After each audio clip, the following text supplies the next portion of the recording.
Эмне үчүн билим от математика курсун окушубуз керек? Математика 1 негизги тест, математика 2 бар. Мисалы, бул жакта 16 тема, 152 видео, 790 тестти камтыйт экен. Андан сырткары видеолордун ичинде дагы толтура тесттер, толтура суроолор бар. Каалаган бир темага барабыз.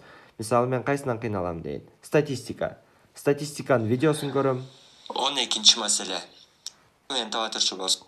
220 Ушинтип туруп бөлүшүбүз керек. иштөө жолдорун көрсөтүп атат. Кааласак видеонун ылдамдыгын дагы жогорулатып көрсөк болот. Ошентип теманы башынан баштап аягына чейин бул тема боюнча мына 9-нчу видео экен, 10-нчу видео экен, анан кийин тесттерге келдик. Ушул теманын тесттерин иштеш үчүн тестти басабыз.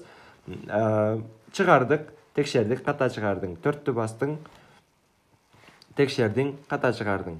Ну, жообу кайсы экен? 5 экен. Эмне үчүн жообу 5 экен? Анткени бул жакта чыгарылышы көрсөтүлүптүр. Бир аз татаалыраагына баралы, жеңилден татаалга карап кетип атат.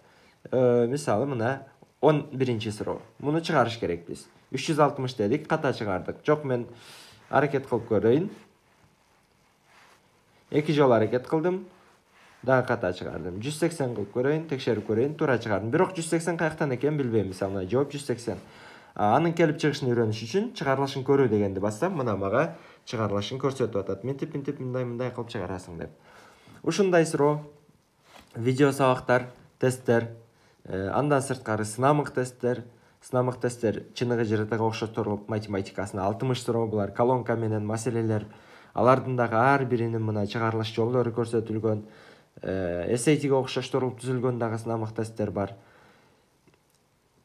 Мына ушуну биз ошондуктан курсубузду платформаны колдонуу ыңгайлуу, андан сырткары тесттерибиз дагы баары сапаттуу деп ошон үчүн биз ишенебиз.